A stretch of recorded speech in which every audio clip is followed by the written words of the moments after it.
आपके साथ हुई सबसे डरावनी घटना क्या है? ये बात 2 साल पहले की है जब मैं कॉलेज में थी। उस दिन मैं और मेरी कुछ क्लासमेट्स कॉलेज में लेट रुक गई थी एक इवेंट के रिहर्सल और हॉल अरेंज करने के लिए। शाम के करीब 1 बजे हमारा काम खत्म हुआ तो हम सब डिनर के लिए निकल गई।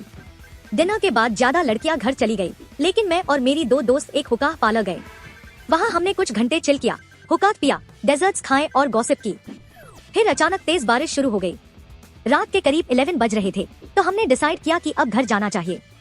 मेरी एक दोस्त ने बोला कि वो मुझे ड्रॉप कर देगी, लेकिन मैंने मना कर दिया और मैं सबसे पास खड़े एक ऑटो रिक्शा में बैठ गई। बारिश इतनी तेज हो रही थी कि रास्ते फ्लड हो गए थे और बिजली भी चली गई थी, जो इंडिया के मॉनसून में काफी नॉर्मल है। मुझे हैरानी हो रही थी कि ऑटो ड्राइवर को दिख कैसे रहा था। शीशा फॉगी था, स्ट्रीट लाइट्स बैंड थी और बारिश की आवाज इतनी तेज थी कि कुछ सुनाई भी नहीं दे रहा था। ऑटो ड्राइवर ने पूरी राइड में एक शब्द भी नहीं बोला, जो कि काफी अजीब था। रास्ते में कोई और व्हीकल भी नहीं था। मुझे क्लियरली याद है, अगरबत्ती की स्मेल, ऑटो के इंजन की भयानक आवाज, लाइटनिंग के फ्लैशेस और वो ठंडी हवा, सब कुछ बहुत ही अजीब था। करीब 45 मिनट्स बाद मैं घर पहुंची। मैंने ड्राइवर से बोला कि मैं अंदर जाके पैसे ले आती हूँ। उसने कुछ भी नहीं कहा, ना ही मीटर चालू किया था, ना ही फेयर बोला, बस सीधा सामने देखते हुए बैठा था, जैसे मैं उसके लिए वहाँ हूँ ही नहीं। मैं घर गई, पैसे लिए और अम्ब्रेला लेके वापस ऑटो के पास आई, लेकिन ऑटो वहाँ था ही नहीं।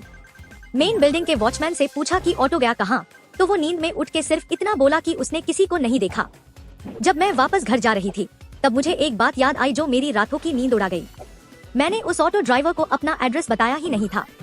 पूरे 45 मिनट की राइड में हम दोनों ने एक भी शब्द नहीं बोला, तो फिर उससे कैसे पता था कि मुझे कहाँ ले जाना है? ना मैंने उससे पहले कभी देखा था, ना उसने मुझसे कुछ पूछा। उस रात मैं डर के मारे सोई ही नहीं।